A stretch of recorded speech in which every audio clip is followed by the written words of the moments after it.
Hello, hello, hello, everyone. Welcome to Relationship Talk with Sharonda. I am your auntie Sharonda. Before we get started, make sure you like, share, and subscribe. This is going to be one of those videos where I'm dropping some knowledge to you all. I went on my page yesterday, went live in the group, and so many women said, "Oh my God, I'm going to have to save this live because I want to show it to my kids. Oh, is this live going to stay up?" And I told them, "Don't worry, I'm going to make a YouTube video.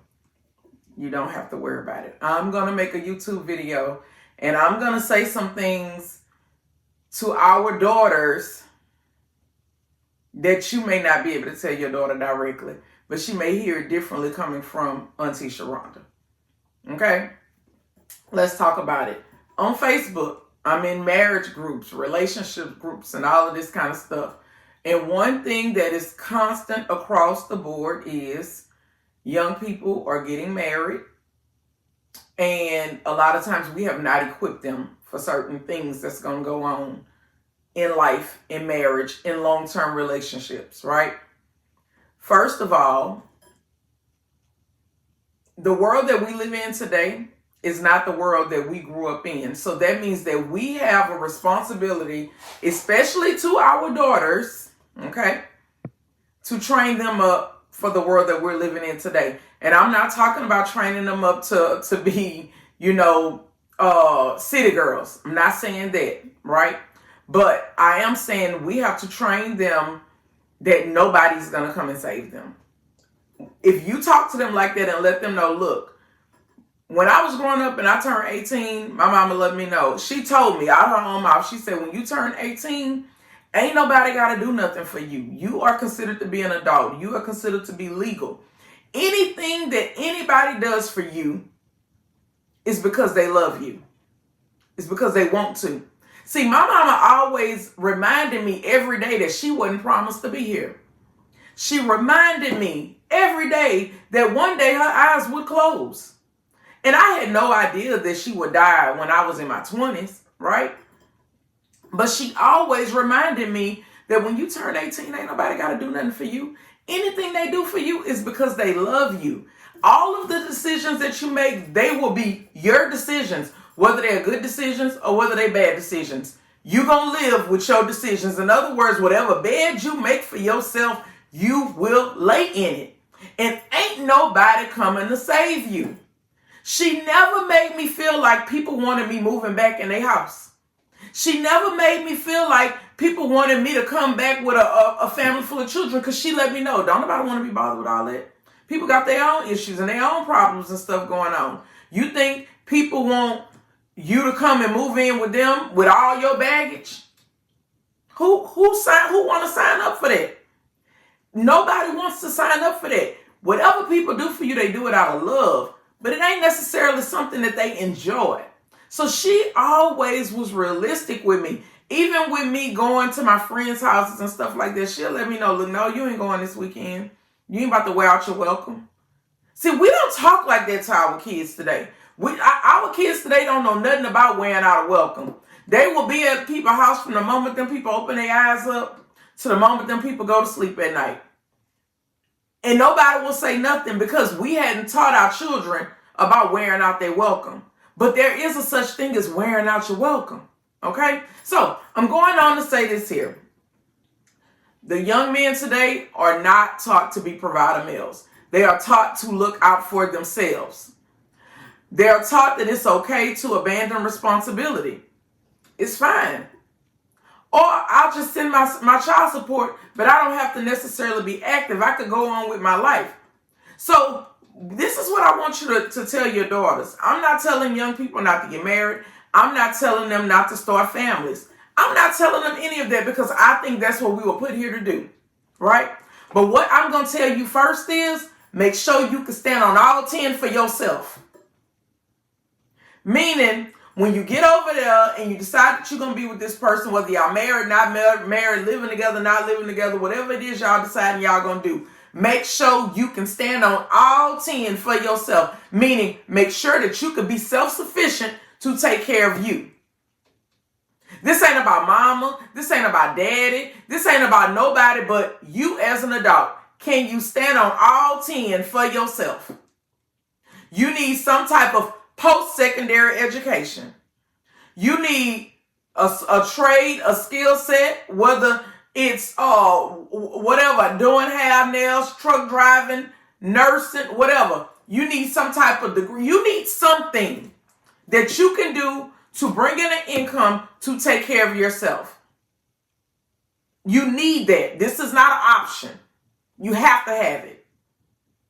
Why? Because when a nigga get ready to nigga, a nigga gon' nigga. All these young girls in the damn wife groups, you know what the issue is? They in situations with men and they can't leave because they have no job, no education, no skill. And all they got is babies. And one thing men know is once I start pumping babies in you, you become limited. Especially if you don't have a strong support system from your family. And the truth is, a lot of us don't have that. A lot of grandmas still out here working and struggling themselves, and their daughters having to reach back and help them with light bills and all kind of stuff like that. This is the reality that we living in.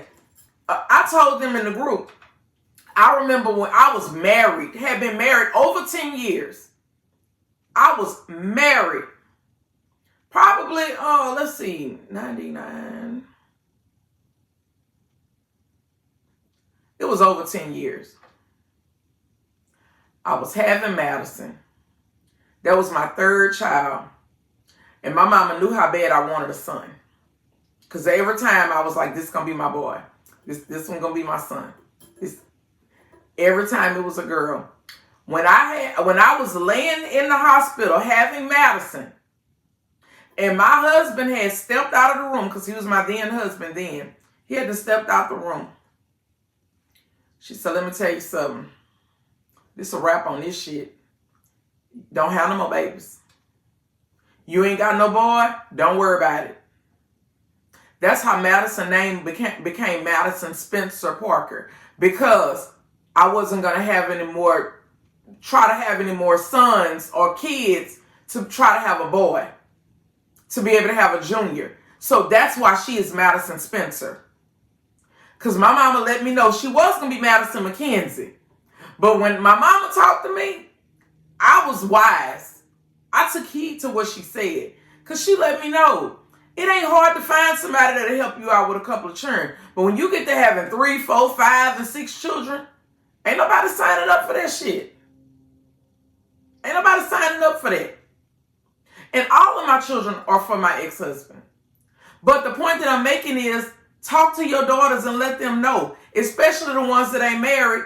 Baby, you already done had a baby and now you on another baby. Stop. Don't be afraid to tell them to stop. Because the thing is, it's mama's baby.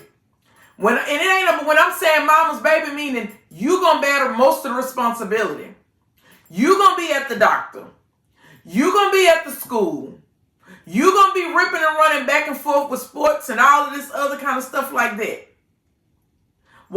And the thing is, even if y'all together or you don't work out and you get child support, guess what? Child support do not pay for time. See, a lot of us don't understand that. We get child support and not understanding that child support don't give us more hours in a day. Child support don't give us more energy. It just gives us a portion of income to contribute to the well-being of this child. But this child requires more than me to be able to go in the store and just buy stuff. This child requires me to give them time to nurture and develop them. And if I don't have no help with that, that can become a strain. So when I got to do this for 1 child, 2 child, 3, 4, come on now. You're going to be doing it by yourself. And then what happens is these young girls get frustrated and develop postpartum because they don't have help. I'm a firm believer. I don't remember all this postpartum stuff going on when we had families and extended family settings and everybody pitching in and helping and the village was helping raise the kids and all that. I don't remember all that postpartum. Today, these young girls having postpartum because they got to do it by themselves. These men, guess what? They have these babies. They come and look at them. and leave them right there with you.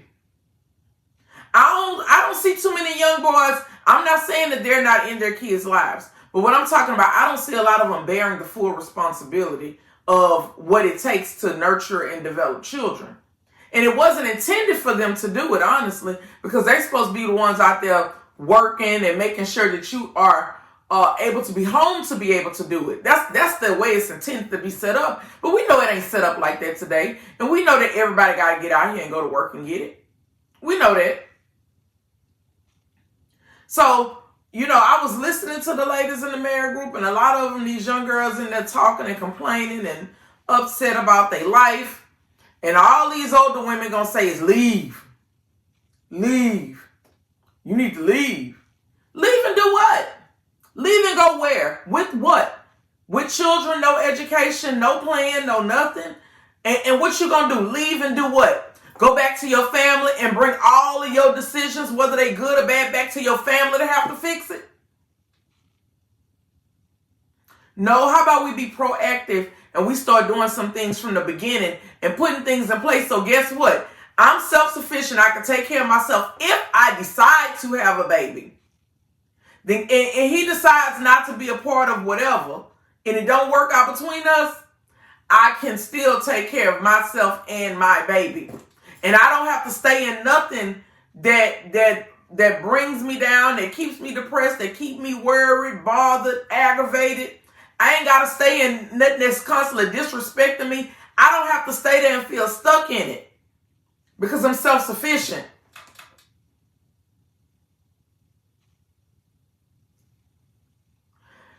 This video is about teaching your daughters that this world is not like it used to be. A long time ago when I was growing up, my grandpa used to say, oh, I make sure them boys get out there and get it because somebody take care of them girls. Them girls will be all right. In other words, some men will come along and take care of them. When a man doing it and you ain't got to do nothing and you ain't really got to contribute too much and he know that you can't, be prepared to take some shit. Be prepared to put up with some shit from him. I ain't saying all, but a whole lot of them do. See, these are conversations you don't want to have with your daughters while they saying, I want the soft life and I don't want to work and I want somebody that's going to take care of me 100%. Make sure you let them know that if you are not self-sufficient and you're absolutely contributing nothing, but what's in between your legs, then please understand that you're going to take some shit. It's going to be some shit that go on that you don't like. And it ain't got to necessarily be cheating.